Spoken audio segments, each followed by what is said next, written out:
Han Jisoo had learned long ago that metal told stories if a person listened carefully. He stood alone in the repair bay of the neutral orbital station, hands steady as he examined the broken armor laid out on the work platform. The station floated between major trade routes, far from any empire's direct control. Ships of many species came and went, and Jisoo fixed them all without asking questions. To him, everything that broke could be understood. The armor in front of him was unlike anything he had seen before.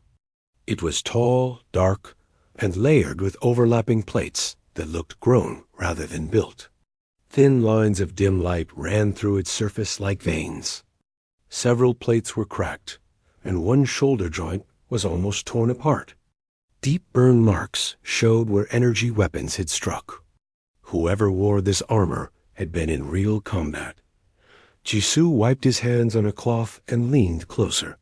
He noticed that the inner structure was designed to respond to the wearer's muscle signals and nerve impulses.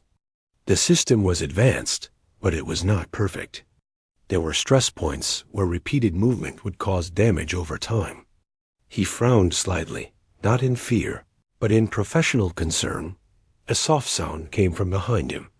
He turned and saw the owner of the armor, standing near the bay entrance. She was taller than most humans, with pale skin and eyes that reflected light like polished stone. Her dark hair was tied back simply. She wore a plain travel uniform, not royal robes, not military rank markings. She looked calm, but there was a quiet tension in her posture, like a blade kept in its sheath. "I am told you repair anything," she said. Her voice was smooth, measured, and carried authority, even without effort. Jisoo nodded. "If it's broken, I can try." She stepped forward and looked at the armor. For a brief moment, something like pain crossed her face, then vanished. "It must be repaired quickly," she said. "I'll do my best," Jisoo replied. "You're the one who wore this." "Yes," she said. "You may call me Era." Jisoo accepted the name without comment. He had learned that names often meant different things to different species. Some were titles. Some were masks. "You were lucky," he said, pointing at a shattered plate near the chest. "Another hit here, and the internal frame would have collapsed." Era studied him closely. Most beings who saw her armor reacted with fear or awe. This human did neither. He spoke as if discussing a damaged machine, nothing more. "Can you repair it?" she asked. "Or will you need replacement parts?" "I can repair most of it," Jisoo said. "Some parts one will have to reshape or reinforce. Your people build strong armor, but they rely too much on thickness. Flexibility matters." Era raised an eyebrow. "You speak as if you understand its design." "I understand stress and movement," he replied. "Those are universal." She said nothing, but her gaze sharpened. Jisoo activated his tools and began scanning the armor. As data flowed across his screen, he saw symbols and code far beyond standard trade tech. He did not recognize the language, but patterns were patterns. He isolated damaged areas and marked them for repair. "Where did this happen?" he asked casually. Era paused. "On the edge of contested space." "That explains the damage," Jisoo said. "Fighting there is messy." "You know of it," she said. "I hear things," he replied. "Engineers hear everything." She almost smiled. As hours passed, Jisoo worked with quiet focus. He removed damaged plates, carefully separated fused material, and used human alloys to stabilize weakened joints. His methods were simple. He did not try to copy alien technology. Instead, he supported it, letting the original design remain dominant while correcting its flaws. Era watched from a distance. She noticed how he spoke softly to himself, how he paused to think before acting. There was no hesitation born of fear, only respect for the task. At one point, she stepped closer. "You are not afraid," she said. He glanced at her. "Of what?" "Of me," she said. Jisoo considered this. You're injured, he said, and you trusted me with your armor. That makes you a client, not a threat. Her eyes widened slightly. Among her people, trust was something demanded or enforced, never assumed. A voice echoed from the station corridor. Jisoo, supply shipment is late again. A human man appeared at the doorway. He was broad-shouldered and carried a datapad. This is Park Doyan, Jisoo said. He handles logistics. Doyan glanced at Era, then at the armor. His eyes widened, but he said nothing rude. That thing looks expensive. It's sturdy, Jisoo said, but flawed. Era studied Doyan. He too showed no fear, only curiosity. You humans speak freely, she said.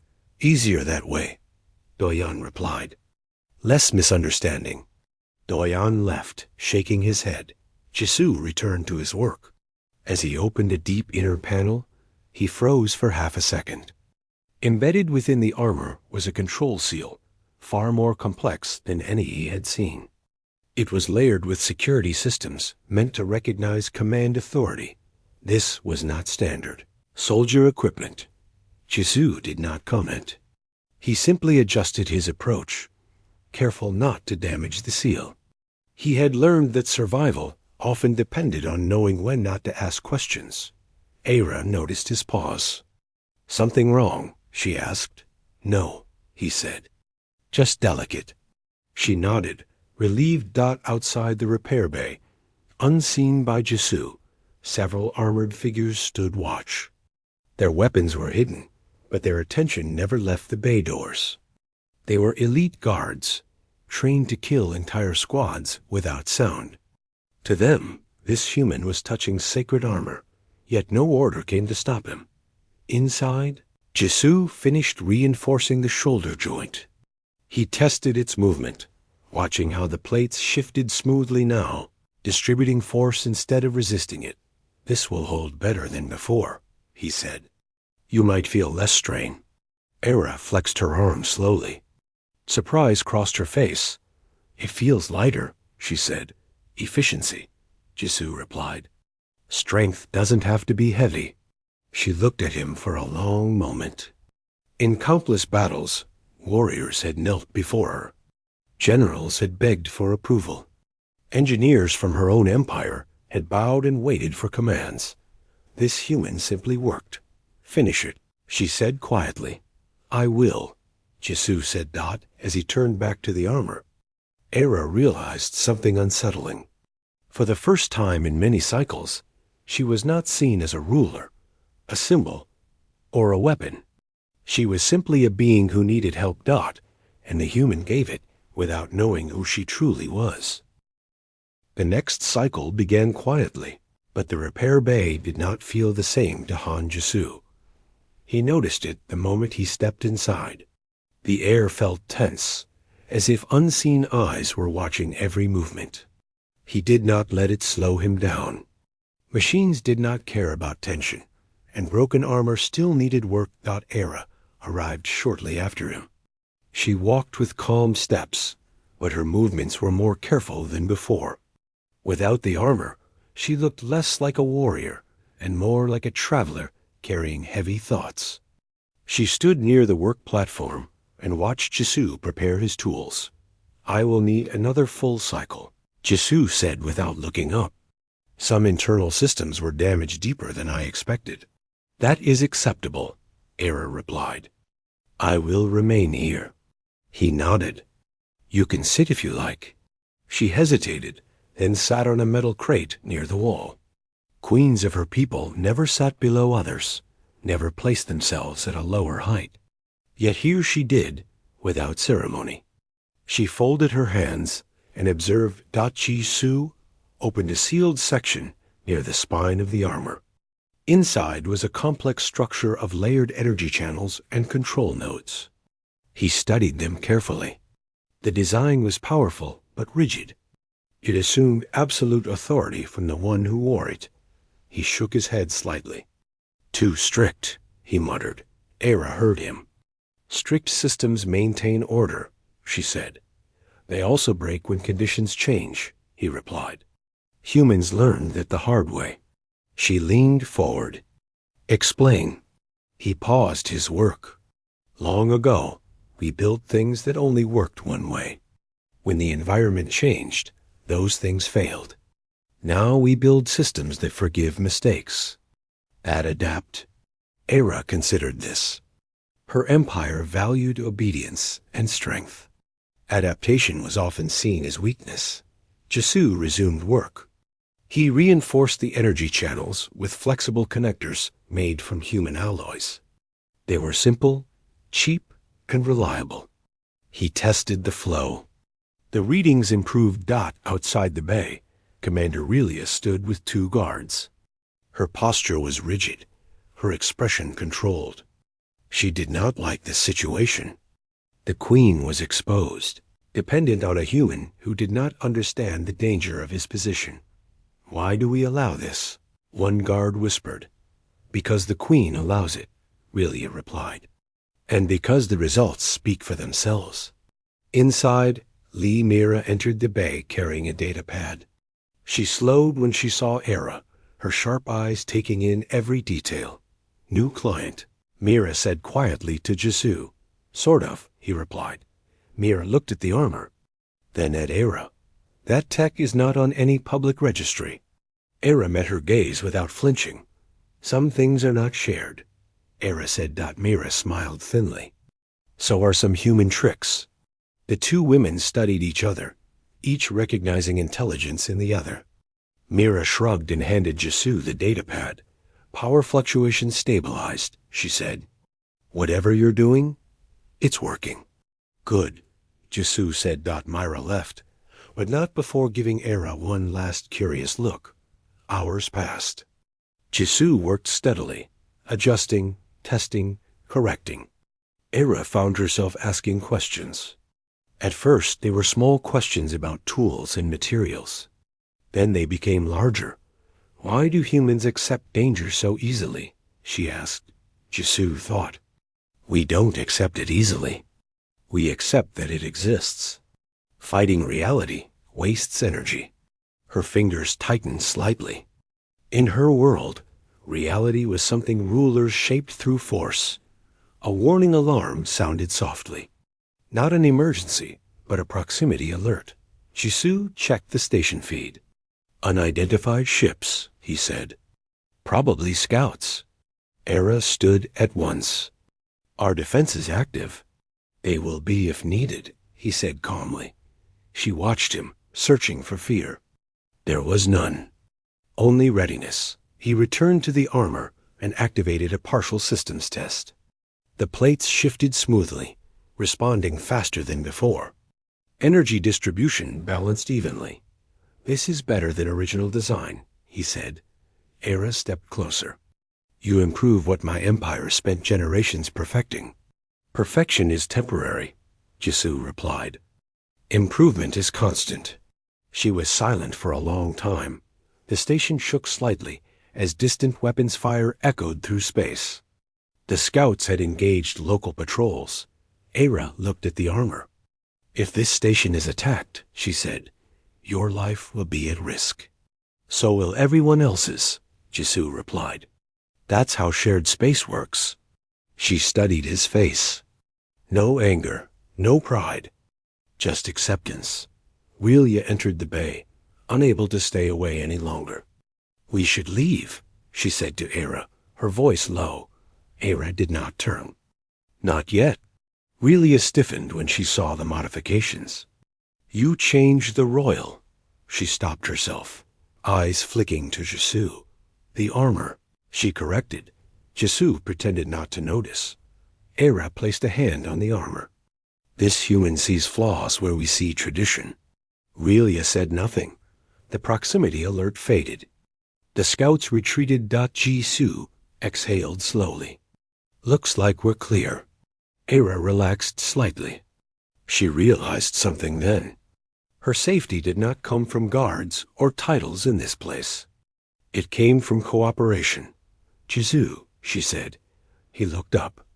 When this is finished, she said, My people will remember your work. He smiled faintly.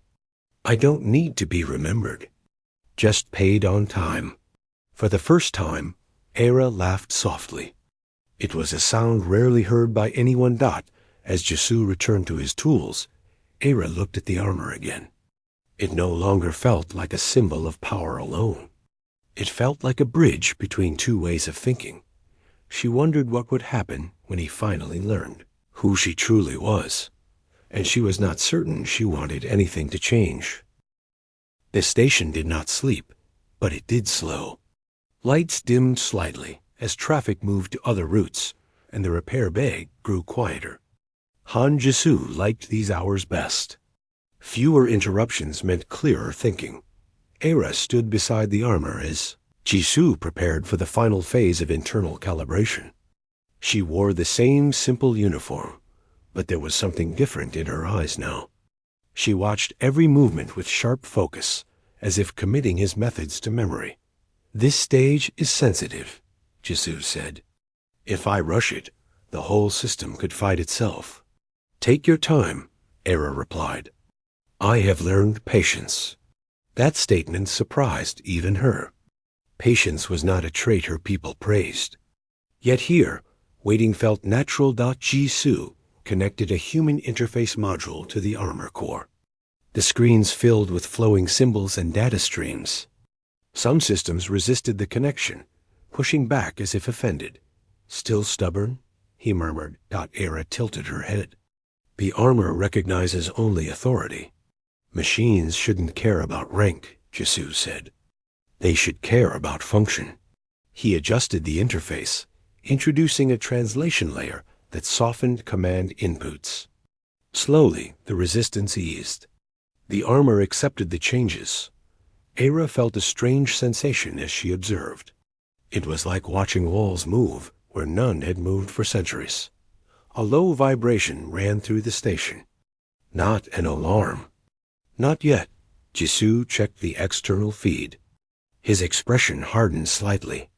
Multiple ships, he said. Heavier than scouts. Era straightened. They followed us. So it seems, he replied. Defense crews will respond. They will not be enough, Era said quietly. Jesu studied the data. He trusted her judgment. How long, she asked. Until the armor is functional. Partial use in minutes, he said. Full capacity needs more testing. That will have to do, she said. Outside the bay, Commander Relia moved swiftly, issuing silent orders. Guards took positions. Weapons powered on. The station trembled again as distant impacts struck shields. Inside, Jesu activated the armor systems. Plates shifted and locked into place with smooth precision. Energy flowed cleanly through the reinforced channels. Try it, he said. Era stepped forward and placed her hands against the armor. The system recognized her instantly. Light flared softly as it came alive. She stepped into it, and the armor closed around her like a second skin. She moved once, then twice. The response was immediate, effortless. This is different, she said. Better. Jesu replied. An explosion rocked the station hard enough to throw loose tools to the floor. Emergency lights flashed. That was close, Jesu said. Era turned to him. You should leave. He shook his head. This is my station too. She looked at him for a long moment. Then she raised her arm and activated an external channel. This is Era, she said calmly. Prepare for direct engagement. The response was instant. Voices snapped to tension. Orders flowed. Jesu froze. He recognized that tone. He had heard it before from admirals and sector commanders. Relia entered the bay and dropped to one knee. My queen, she said, her voice firm and clear. The word echoed louder than the explosions. Jesu slowly turned toward Era. Queen. She faced him fully now. Armor glowing softly. Posture no longer restrained. I did not lie, she said. But I did not tell the whole truth. Jisoo absorbed this in silence. His heart rate rose, but his hand stayed steady. "You're the ruler," he said. "Yes," she replied. Weapons fire intensified. Jisoo exhaled. "That explains the security systems." Era blinked. "You are not afraid." "I am," he said honestly. "But not of you." She studied his face, searching for deception. There was none. "You touched royal armor without permission," Relia said, tension sharp in her voice. "It was broken," Jisoo replied. "I fixed it." Silence followed. Era raised her hand. "Enough." She looked back at Jisoo. "In my empire, this would be death." "In mine," he said, "it's a job." Another impact shook the station. Shields faltered. Era turned toward the exit. "I will repel them." "Your armor isn't fully tested," Jisoo said. She paused. "Will it hold?" He met her gaze. "Yes." She nodded once and moved. Jisoo watched as she launched into space, a streak of controlled light. Through the feed, he saw her cut through enemy craft with precision and speed. The modifications worked. Better than expected. The attackers broke formation. Some fled. Others were disabled. Minutes later, the station stabilized. Era returned. Armor scorched but intact. She stepped out of it and looked at Jisoo. "You saved my life," she said. "So did you," he replied. Relia stood rigid, unsure what to do. Era spoke clearly. "This human treated me as an equal before knowing who I was." She turned to Jisoo. "You may speak freely." He considered this. "Power didn't make your armor strong," he said. "Design did. And design can always improve." She smiled slowly. A true smile. "For that," she said, "my people will remember you." Jisoo nodded. "Just don't change how you see us?" She met his eyes. "I already have." After the battle, the station felt different again. Not tense, not calm, but alert. Repairs began at once. Crews moved through the corridors, sealing damage and restoring power. Han Jisoo returned to his workbench, wiping scorched dust from his tools as if this had been an ordinary day. Era stood nearby, no longer hiding who she was. She did not wear a crown or symbols, but her presence filled the room in a way it had not before. The guards remained at a distance, giving her space. Commander Relia stayed close, watching Jisoo with a careful eye. "You should rest," Era said. Jisoo checked a readout. "Later. Systems first." She watched him for a moment. He worked the same way he always had. The truth had changed nothing about his hands. "Understand what I am now," she said. "Yes." He replied, "And you continue as before. Broken things don't fix themselves," he said. Relia could not stay silent. "You stand in the presence of a queen." Jisoo looked up. "I stand in my workplace." The words were simple, but they struck hard. Several guards shifted uneasily. Era raised her hand. "Enough." She stepped closer to Jisoo. "In my empire, people change when they learn the truth. They kneel. They fear. They ask for favor." He met her gaze. "Do you want me to?" She hesitated. "No." That answer surprised her as much as it surprised anyone else. She turned and looked at the armor resting on the platform. "You improved something sacred to my people." "I repaired it," Jisoo said. "The improvement came naturally." "Sacred things are not touched," Relia said. "Sacred things break too," Jisoo replied. "Ignoring that does not honor them." Silence followed. Era felt the weight of centuries pressing down on her thoughts. Her empire had ruled through fear and tradition. Change came slowly, if at all. Yet here stood proof that change could be gentle and still powerful. "Tell me," she said, "if you had known who I was from the start, would you have acted differently?" Jisoo thought for a moment.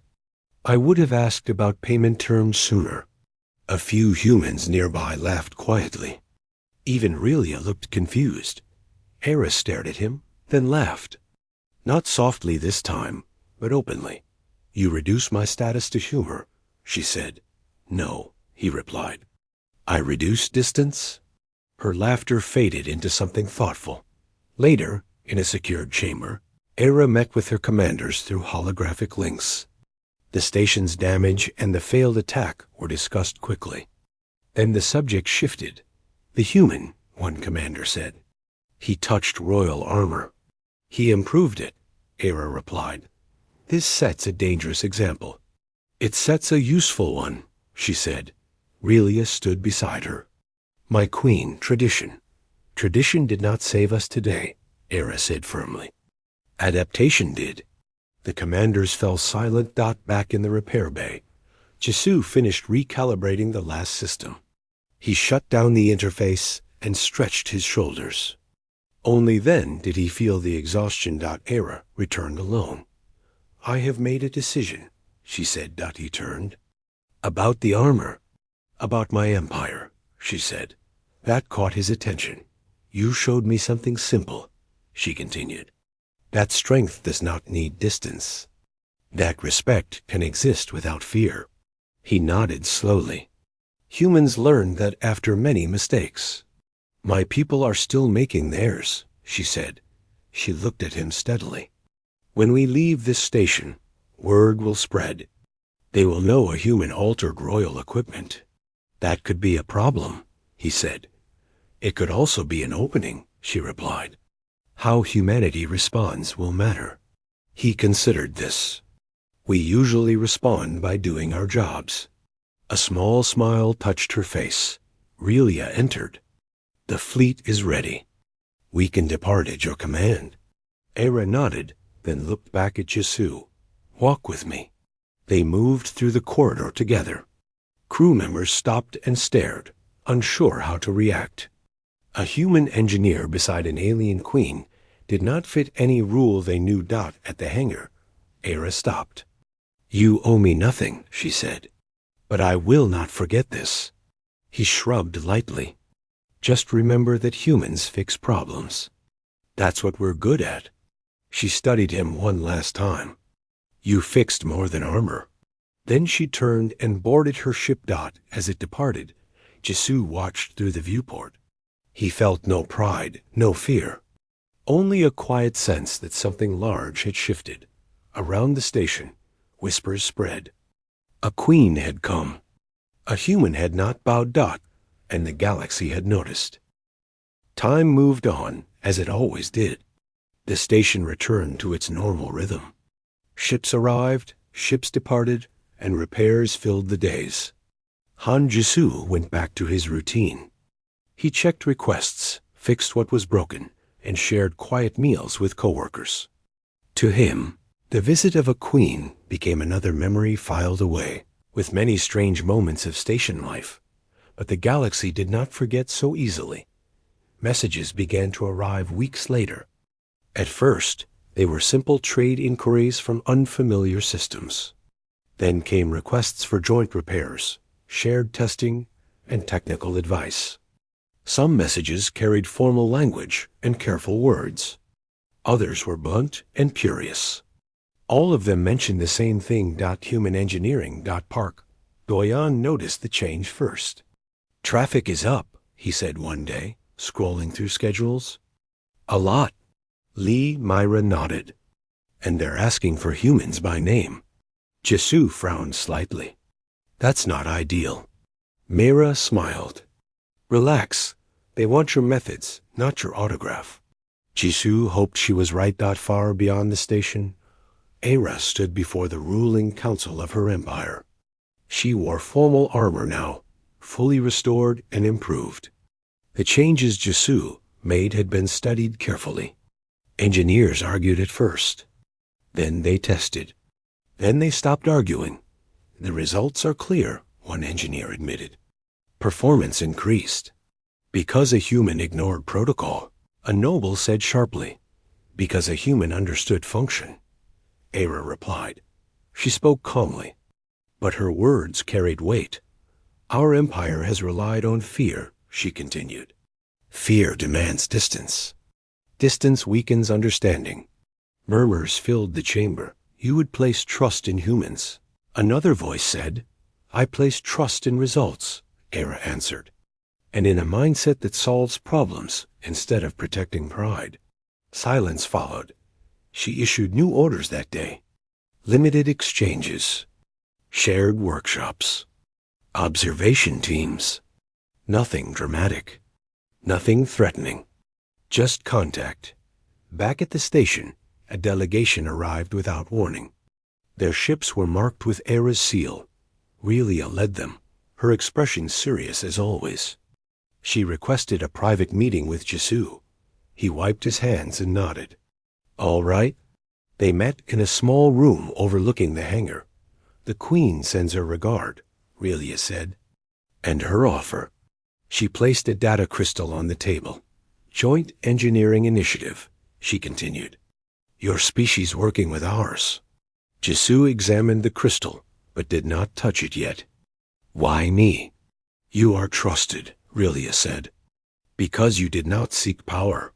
He leaned back. I don't represent all humans. No, Relia agreed. But you represent the best of what we saw. Jesu thought of his co-workers, of countless engineers across Earth and beyond. Make it open, he said. Shared, no secrets locked behind rank. Relia hesitated, then nodded. That was her condition as well. He smiled faintly. Then I'll help set it up. News spread quickly. Some alien powers reacted with concern, others with fear, a few with excitement. Humanity, long considered fragile and divided, suddenly appeared central to something new. Not a military alliance. Practical one. Era visited the station again months later. This time, there was no disguise. Still, she did not demand ceremony. She walked beside Jesu through the repair bay as equals. You changed many things, she said. So did you? He replied. She stopped near the old work platform. My people expected me to rule through strength alone. And now, he asked. And now they see another path, she said. One that does not weaken us. She looked at him closely. You never asked for reward. I got paid, he said. Fairly. She smiled. Humans are strange. Gets us by, he replied. Before she left, she spoke to the gathered crew. Not as a conqueror, not as a ruler demanding loyalty, but as a voice acknowledging value. Humanity stands tall without knowing who stands above them, she said. That is rare. The words spread far. Years later, historians would argue about when things truly changed. Some would point to treaties, others to shared fleets. A few would point to a single repair bay on a neutral station. To a human who fixed broken. Armor without fear. To a queen who chose to listen. Han Jesu never saw himself as important. He continued repairing ships, teaching younger engineers, improving designs one small step at a time. But whenever alien crews worked beside humans, they carried a quiet lesson. You do not need to bow to stand strong. And sometimes the galaxy shifts not with war or crowns, but with a pair of steady hands and a simple question. What is broken, and how do we fix it?